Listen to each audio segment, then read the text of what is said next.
Contrairement au calendrier qui prévoyait la présidentielle pour le mois d'août 2025, la date des élections qui marquera la fin de la transition au Gabon a été fixée au samedi 12 avril de cette même année. En moins de 3 mois de cette date décisive, le pays se prépare à écrire une nouvelle page de son histoire en désignant celui qui dirigera la République gabonaise pour les 7 prochaines années.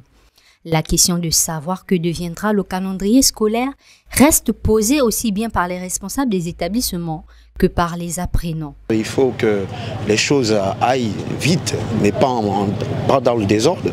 Et je crois que la date du 12, à mon humble avis, elle n'est pas la bienvenue.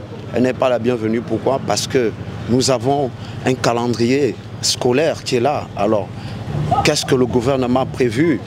Est-ce qu'ils vont interrompre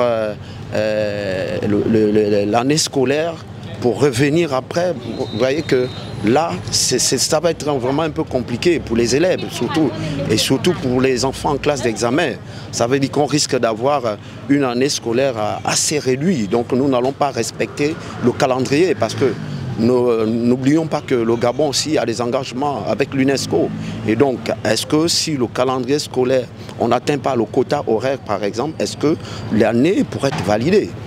Donc c'est un peu ce genre de questions. Mais sinon, si on veut aller vite, mais pas dans le désordre. Moi, je pense que la date n'est pas mal, mais sauf que est-ce qu'ils auront étudié tous les calendriers, c'est-à-dire les calendriers annuels des enfants? Les calendriers annuels, c'est-à-dire le calendrier académique. Parce que le fait de prolonger les élections au mois d'avril, cela peut affecter l'avenir des enfants sur le plan éducatif. Il y a des enfants qui doivent passer les concours des examens. Maintenant, sur le plan du calendrier de l'ANBG, ça peut encore avoir d'autres impacts. C'est-à-dire les étudiants qui doivent montrer les relevés d'une note des second semestre peuvent avoir des conséquences.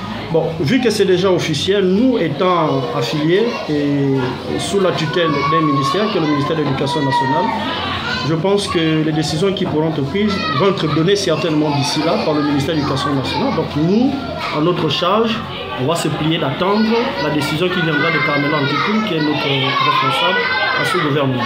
Le regard reste donc tourné vers les ministres de tutelle en charge de l'éducation nationale et de l'enseignement supérieur sur l'avenir scolaire de cette année académique.